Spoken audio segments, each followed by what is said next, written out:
and the Republican State Senator Doug Mastriano. So Mastriano's like one of those guys you're not allowed to talk about or like, because like he is absolutely beyond the pale somehow, sort of like Kerry Lake was. You can't mention their names or something. Maybe that's because he's actually pretty impressive. He served for 3 decades in the U.S. Army. He may be able to flip the state of Pennsylvania politically, and we are honored to have him join us now. Mr. Mastriano, thank you so much for coming on. It's just interesting. They identified you early as someone who was a threat and tried to make you completely unacceptable even to talk about. You must have been, after 30 years in uniform, were you surprised to see this? I actually was. You thought maybe the establishment would welcome a career soldier. 30 years in the Army, from the Cold War to Desert Storm to Afghanistan, multiple tours, and loving our country. And instead of riding off to the sunset for a comfortable retirement, I couldn't do it, Tucker, because the country really is flailing. And so stepped into the arena. All the experts out there and all the polling places said there was no way I could win the primary in Pennsylvania, that yes. I'd cap out at 20-some% in one of the most contentious primaries in Pennsylvania's history since 1978, at least.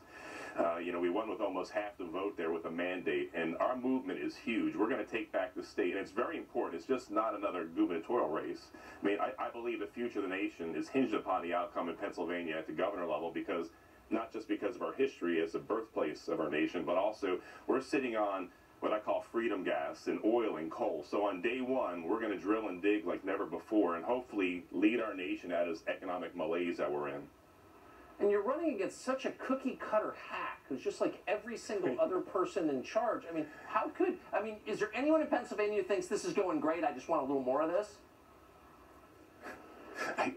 We're not safer. He's been the Attorney General for 6 years, and yeah. John Adams, our second president, said facts are stubborn things. On my opponent's watch as the Attorney General, crime has gone up nearly 40%. Homicides are record levels in Philadelphia, on track for 600 this year. 1,000 carjackings, 4,000 robberies. I mean, it's insane. And the entire state is watching it collapse. Fentanyl, 4th worst in the nation. 12 to 15 Pennsylvanians dying every day. And it's ironic, Tucker, just a couple days ago my opponent tweeted out, we need to do something about crime. I'm like, dude, where you been the past 6 years? So he is too radical for our state.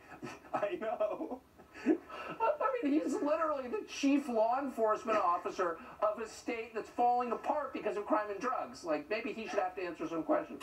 Doug Mastriano, I appreciate your coming on tonight. Thank you very much. Don't seem radical to me. Thanks for having me on. God bless you.